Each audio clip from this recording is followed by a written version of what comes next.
Welcome to Clutch Time Huddle. We're back with our next segment. Last segment we looked at the offensive free agents. This time we're going to take a look at the players on the other side of the ball, the guys that stop you from scoring. We're going to start with our first one, Deshaun Goldson. One of the things I continue to hear with Deshaun Goldson is he's going to go to the Philadelphia Eagles. They were making him a priority. I actually don't know if I buy that as much as his agent may be throwing it out there. Over the years, the Eagles have definitely been a victim of being used as to drive the price market up. One thing I like about Deshaun Goldson is he's got tremendous stats. He's such a ball hawk, and he can go after the quarterback. He can blitz. The teams that I got in mind for him, teams that just jump off the page for me, the Colts, the Buccaneers, the Bengals, some of those teams that really do need an impact. He's an impact player. It's so hard in the draft. You can go out, you can draft a safety, but they're not all Earl Thomas. They're not all impact players.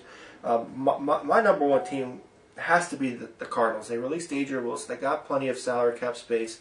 He definitely would provide a different culture that Bruce Arians is trying to make. What do you think? I like Goldson. I think Goldson's the best defensive player available. I really do. I have Philly. I have Arizona. My outside team is Cincinnati. They lost their defensive coordinator. He's with Miami now, their secondary coach. I think Cincinnati's a long shot, but I think they could have some interest. I think there are definitely some teams, three teams that could definitely be in the running. I still think it's Philly's player to lose. I think they cleared out money. There's still talks of both corners being gone. You got to have someone to cover the backside because you're going to have two new corners. You got new coaches, new system. Philly is where I see Deshaun Goldson, and I think it's a darn good signing for him. What about the Tampa Bay Buccaneers? They have all this salary cap space, and Randy Barber did make the transition to safety last year.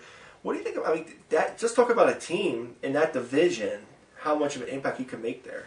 Goldson there, I can definitely see the fit. I think so. Fit.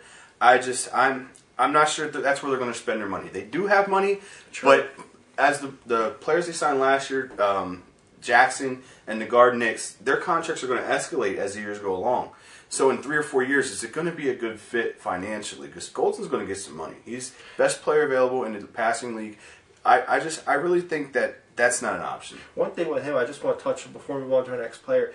Could he be a victim of his surroundings? Could he be a victim of playing in such a very good, potent defense?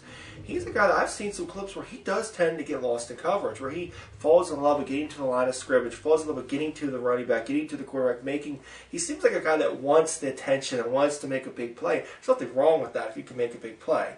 But do you think that's possible, that he could be a little bit overrated? Is he overrated? Are we just overrating him because in today's NFL with the read option and all of the the different players that are coming in from college, is he a little bit overrated, or do you disagree?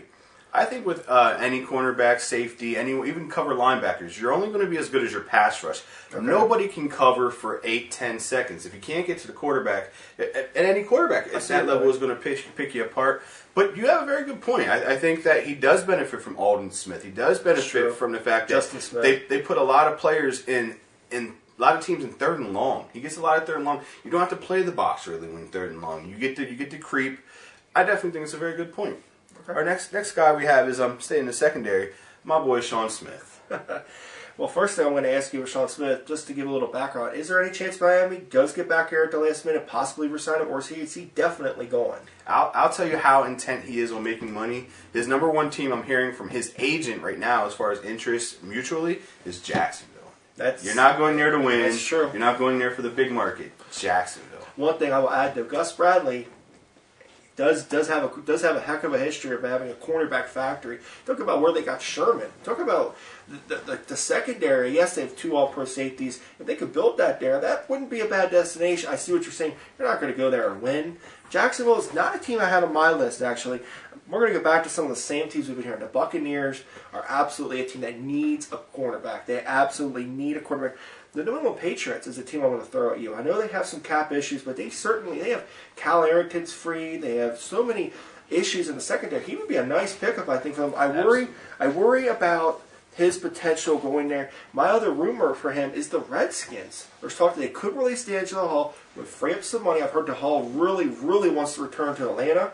He actually was really upset when he left Atlanta. I'm hearing the Redskins could release him. If he becomes a distraction, Sean Smith would be a heck of especially in that division. Absolutely. Definitely fit. I like Philly.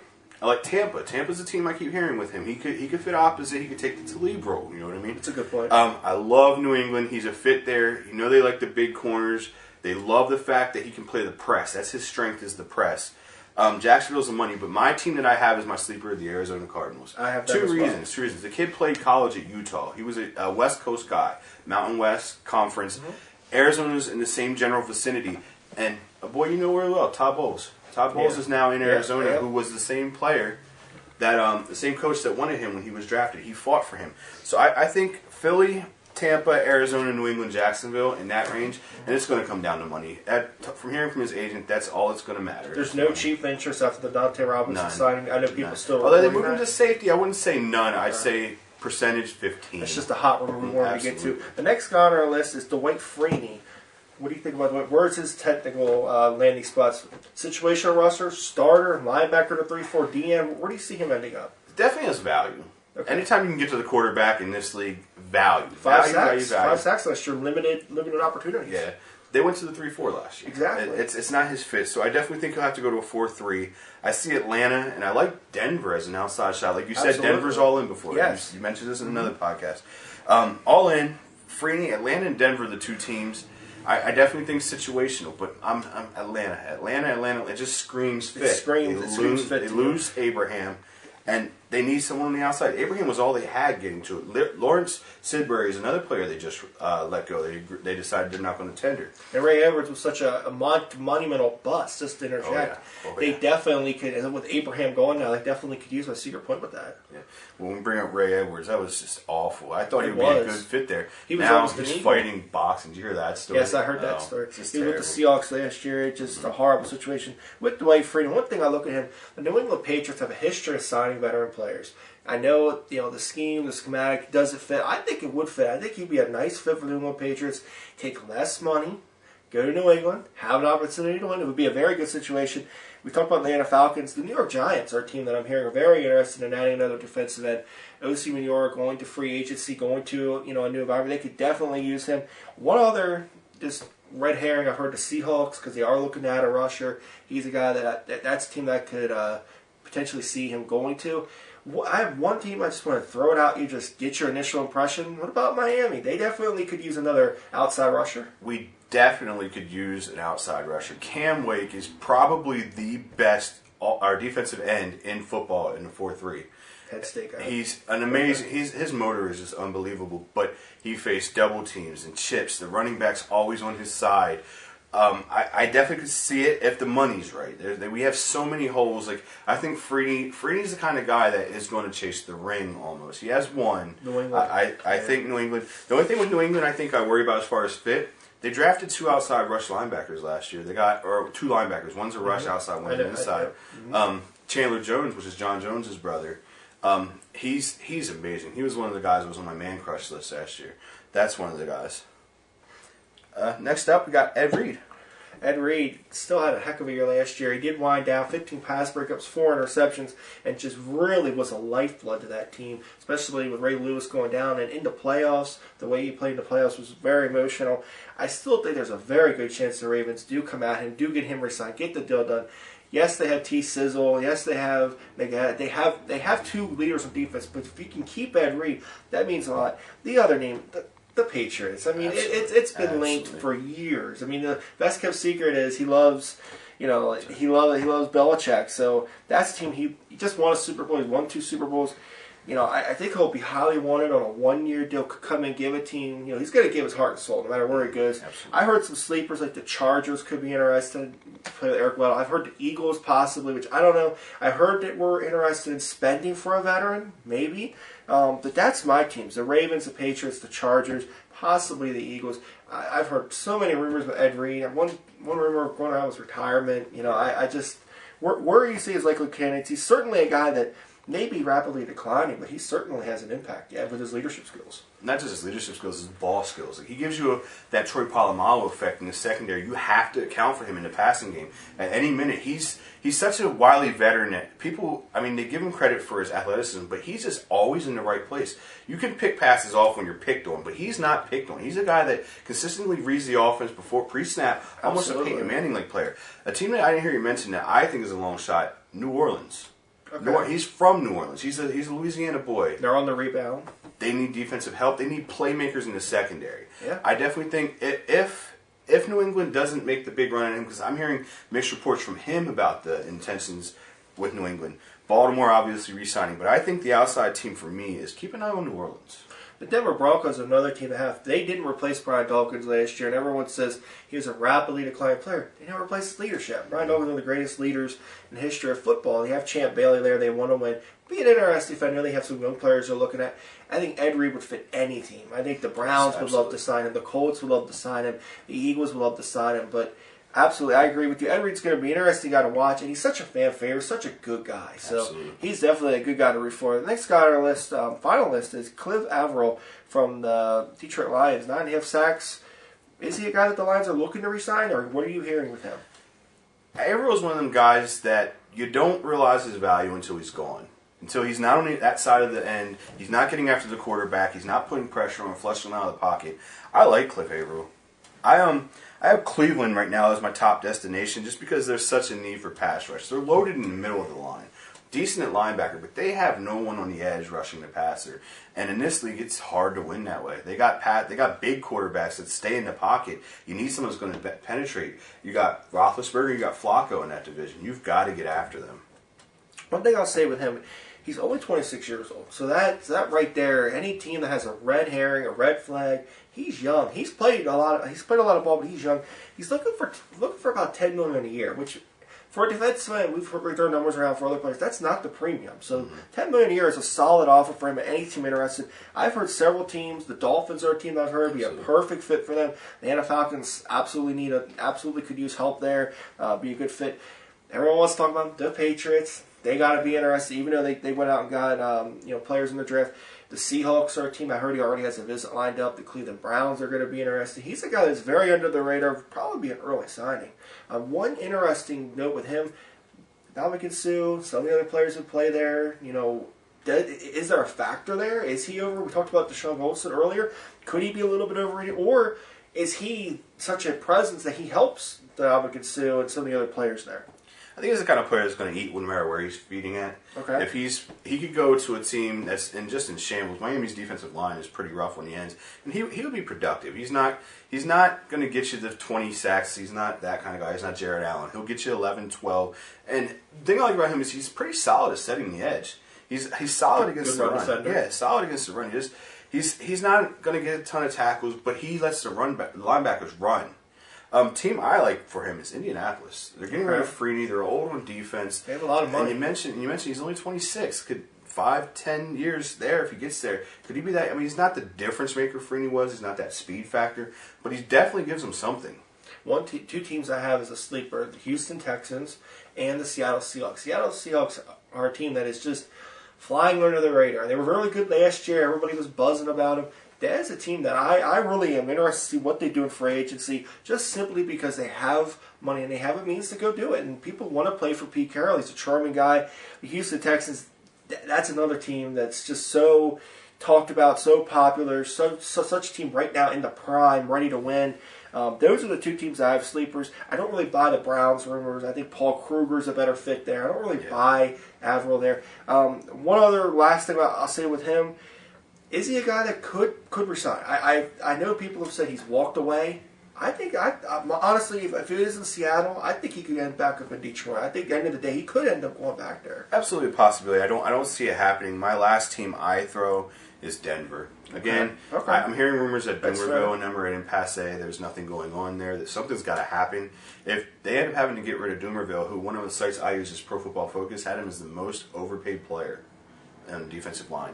If they end up having to get rid of him simply because of a financial decision, Sure. Averill fits. He is. He'd be a different kind of player for them. This helps at the edge. They were so undersized. So we're now going to go into our quick hitters on defense. The first guy I have on your list is, I believe it's Brent Grimes, the quarterback. Brent Grimes, local kid, Shippensburg, if I'm correct. We're from Pennsylvania, if you haven't figured it out. Shippensburg is one of the local Division II schools here. Kid came up through the ranks.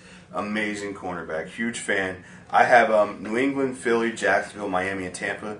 A lot of it is need based. A lot of it's money based. I think he needs to do something that he has to show himself. He was injured. I have your first guy, John Abraham. John Abraham, the rapid veteran.